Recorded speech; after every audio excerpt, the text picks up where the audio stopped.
Holy crap, guys. Okay, so how's it hanging? Gravy, like all that cool, YouTuber stuff, because we're trying to get the channel back going, because we have a newfound reason to do the channel now that Andrew Angels dropped out. We're focusing on corruption here, and what better corruption to focus on than the mainstream media? Or, MSNBC, they're at it again, man. Like, they had a bone with Chris Hayes actually, doing the terror Reid thing, and Mika Brzezinski, kind of going hard on Biden. The only time he's ever been pushed on, which will probably be the last time too. But now they, I was watching this on Timcast, and oh, dude, I thought immediately of you guys. I want to share this with you. This is insane. MSNBC claims Russia and even Putin himself was involved in Flynn's case being dropped. I thought, because sometimes Tim, he inflates some of his titles, you know what I mean? So I want to do the thing itself, and they do. Oh, they do. Oh, okay. And thing is, Newsbusters has a pretty good rating with NewsGuard. Is that what it is? Something like that. That they vet some of these. So let's just get into it. This is just so shows you how far MSNBC has fallen. They used to have people like Dylan Ratigan on, and at one point when Cenk Uygur actually had his wits about him, he had a good show on there. You know what I mean? And then the Ronan Farrow was expelled, and he was willing to play ball to a certain extent. And now with and Rachel Maddow with her Putin Russia. Let's get into it. All right, okay. I'm sorry. After weeks of Andrea Mitchell reports repeating Chinese Communist Party talking points, Andrea Mitchell and former FBI Assistant Director of Counterintelligence and current MSNBC contributor. Wait, hold up. Hold on. Former FBI Assistant Director for Counterintelligence and current MSNBC contributor Frank Frank last name. So what? That should not. Hold on. The media. Just before we even get into this, I can't stop with this. This the first sentence isn't even done. The media is supposed to be the watchdogs, and we know that they're lapdogs, but they should be the watchdogs of the government. But you have a contributor who is an FBI Assistant Director for Counterintelligence? What? How? You can't be in bed like that. That has to be a conflict of interest. That has to be a conflict of interest.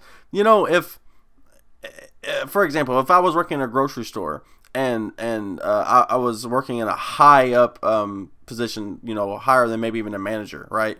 But somebody like on their level, and I had really good, insider trade secrets, right? And then part time, I worked for the competitors chain in the same town.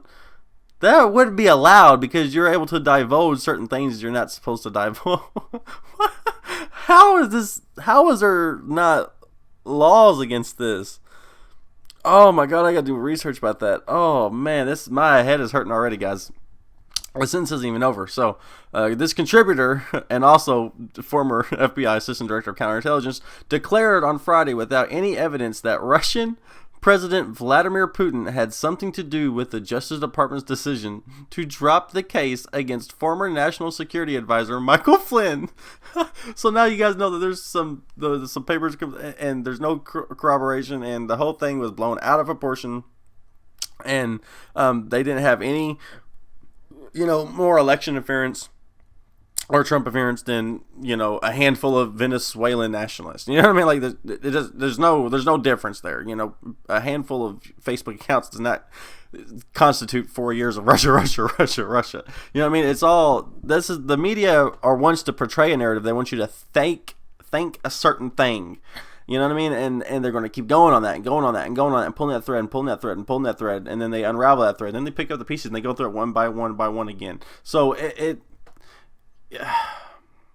don't know how to explain it to you guys if it's not very apparent by now, but every once in a while I get somebody in the comment section who doesn't understand, who wants to make sense, or is like vote blue no matter who, or you guys don't understand we have to beat Trump. Like, you know what I mean? Like, you don't understand the level of corruption and inadequacy we're actually dealing with on all levels of not only just media but government, all that. So let's continue.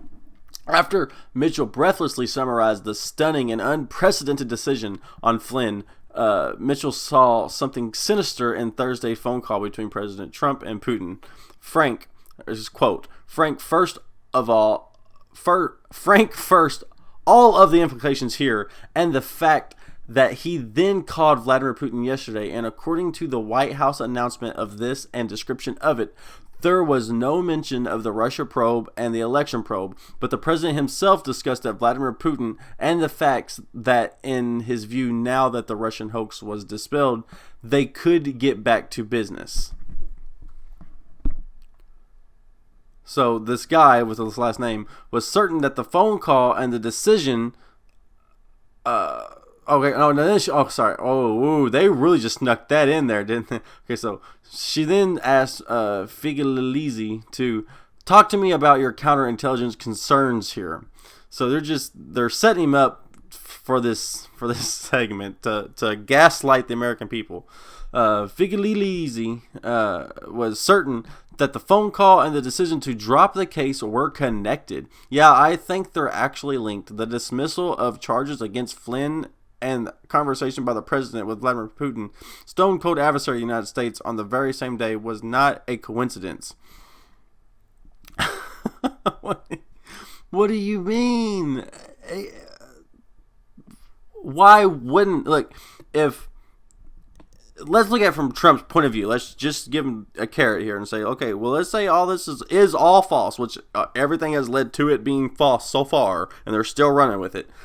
Wouldn't you want to, on that day where you're absolved of any, criminal wrongdoing with regards to the Russia thing, why wouldn't you then meet with Putin symbolically to be like, this hatchet is buried that my media has created against you? Because he even says in that press conference, they said, we've had trouble working together because of this issue. And, you know what I mean? It makes no sense. It's a nothing burger. They're fishing for something that's not there. Presidents meet with people normally, and yes, they want to have high-profile meetups during big media days that have to lead to do something with them. You know what I mean? It's just natural. Oh, my goodness. That doesn't mean anything sinister per se, and Trump has been one of the most harshest presidents on Russia. We had this gas war, and Trump just kept purchasing from Saudi Arabia, just kept doing it, and fucking Russia's economy is collapsing over it. That's the reason why they had this meeting.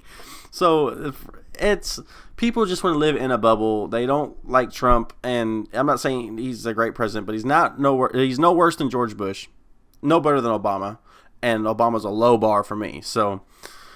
Wow. Anyways, whether Trump is allegedly a puppet or merely trying to appease Putin was left unsaid, but this guy's last name maintained that the Flynn investigation was an urgent matter of national security. The Flynn interview that is at issue here by the FBI was all about resolving the question of whether Mike Flynn was a counterintelligence threat to the nation as he entered into the national security advisor role. It was about, okay, so wait.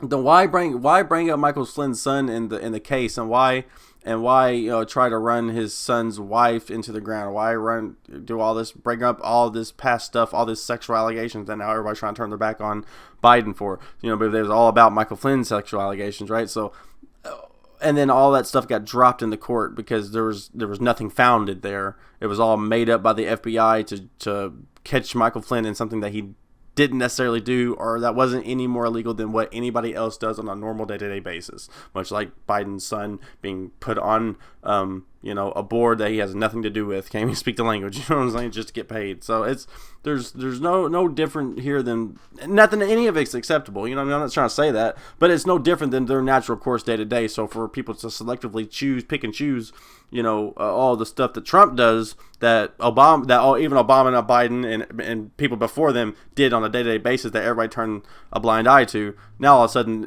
Trump deserves the highest of scrutiny. when in reality, he's doing everything they want. You know, all of the media, everybody, all got big tax breaks from it. Everybody who's a millionaire got big tax breaks from Trump. It's, you know what I mean? So don't, it's all smoke and mirrors just to keep you guys, you know, in the loop and fed for views for the mainstream media so they can seem important because they have some scoop. That's all it is. So, anyways, that's where I want to leave it. I think it's just kind of stupid, and I want to, you know, appreciate Tim for bringing that to our attention. Because when I read this, I was like, MSNBC is doing what? And they are. They are. It's no coincidence that Trump met with Putin. Putin obviously orchestrated the Michael Flynn case being by an independent judge in America. Oh my goodness. All right. I don't know, guys. I thought this was hilarious. I thought it was hilarious, and it's such like, you peel back the layers of the orange and you see the orange for what it is, and in this case it's rotten.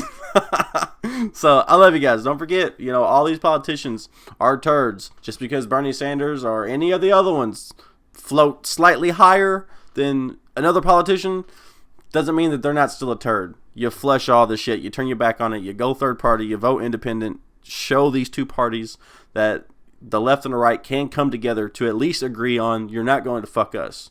You know what I'm saying? So anyway, that's where we'll leave it. I love you guys. I'll see you guys in the next one.